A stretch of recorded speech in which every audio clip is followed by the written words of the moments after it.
You don't need to be a trust fund baby or buy a house in all cash in order to invest into real estate. If you believe that, you might be holding yourself back from ever getting started in real estate investing and miss out on the financial freedom that real estate can offer.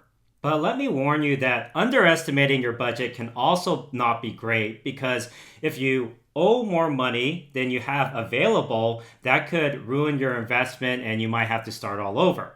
So let's go ahead and break down exactly how much money you need to have to get started in real estate investing. If you don't know me, hi, my name is Ryan Chaw, your friendly neighborhood real estate investor, and I teach new investors how to get their very first profitable deal. Now, in this video, we'll go over the 5 key items that you actually have to budget for, and it may be a lot less than you think. There is the down payment, your closing costs, your renovations, your repairs, and your furnishings. So let's go ahead and start off with talking about the down payment. So let's start off with the down payment on a $300,000 investment property. Typically, if you do not live at the rental, lenders will require a 20 to 25% down payment. So 20% down will be $60,000. Now, let's say I actually live at the house myself and I do what's called a house hack, where I live in one room and I rent out the other bedrooms. Well, in this case, you only need to have a 3 to 5% down payment. And so this gives you a large advantage of not having a whole lot of cash at the beginning up front to be able to get into real estate. So 3% down payment on a $300,000 house will only be $9,000. Again, a lot of people do this. It's called house hacking, where the tenants are basically covering the mortgage for you so you can live for free at a house. And this is what I do in Sacramento, where I live in the master bedroom, rent out all the bedrooms for $800 to $850 a month, and they're covering the mortgage payment for me. Imagine living for free while your tenants are paying down the mortgage for you. Okay, the second thing you need to budget for is closing costs. Let's say you got your down payment ready and then bam, your lender hits you with closing costs that you didn't budget for. You really need to make sure to estimate this ahead of time so you're prepared. So let's say you got a $200,000 loan. The typical closing cost on a loan is 2 to 5% of the loan amount. So taking the case of a $200,000 loan amount, 2 to 5% of that is $4,000 to $10,000.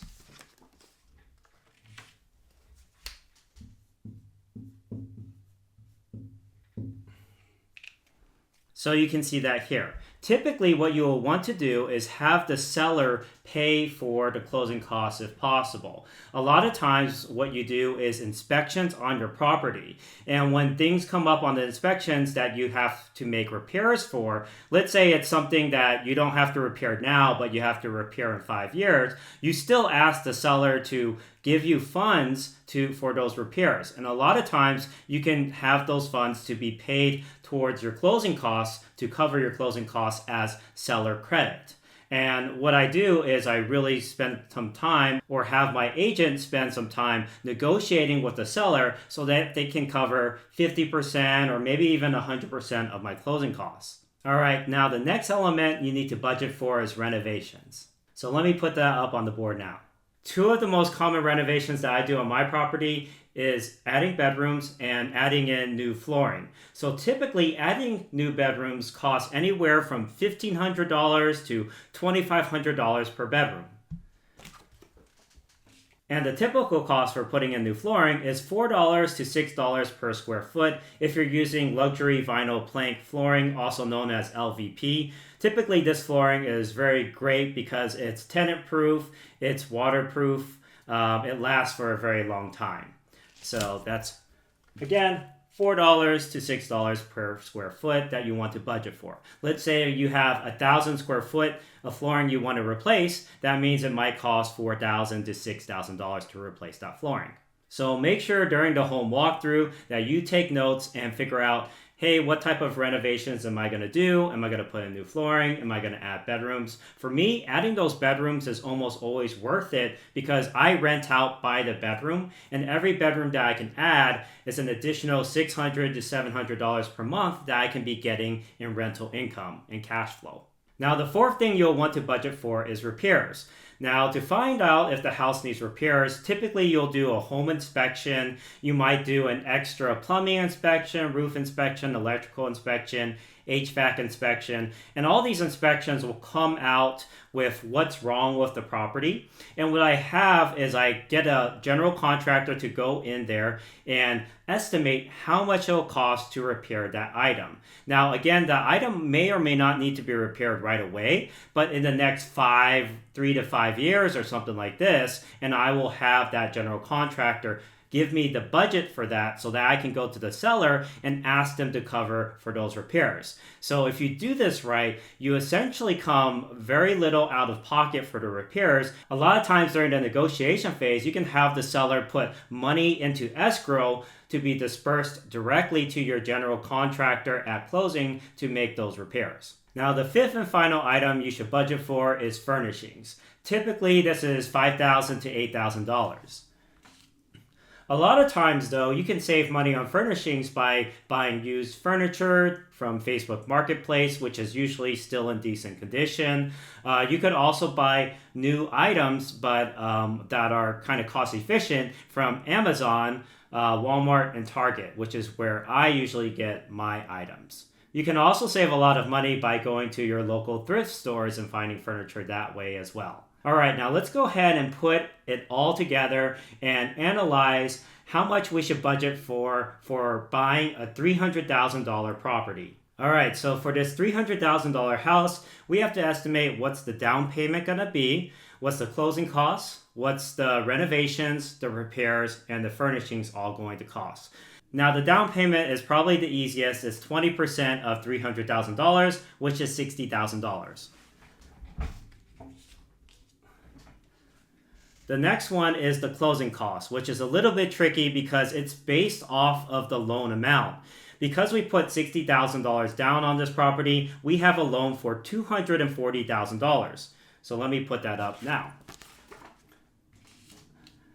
Okay, now the actual closing cost is 2 to 5% of the loan amount. So let's be conservative and do 5% of $240,000, which is $12,000. Next, we have renovation costs. Let's say I'm adding in 2 bedrooms. So that'll be about $2,500 per bedroom, which means my renovation cost will be $5,000. Put that there. And then for the repair costs, let's say we're able to successfully negotiate with the seller to have the seller pay for all the repairs. So that means your repair costs are $0. And then finally, we have our furnishing costs. Typical furnishing cost is at least $5,000, but it just depends on how big the house is and how many furnishings you're providing. I've seen a lot of people use Facebook Marketplace and thrift stores to get their furnishing costs for well under $5,000. So it just depends. Now let's go ahead and add up all of these together. The $60,000 plus the $12,000 plus the $5,000 plus the $5,000.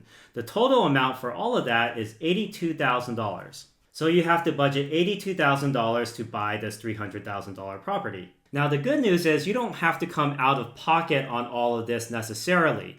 A lot of times I use a 0% APR credit card for 12 months. So that means for the first 12 months, the credit card is at a 0% interest rate. And you can use that credit card to buy things like your furnishings and pay contractors for the repairs.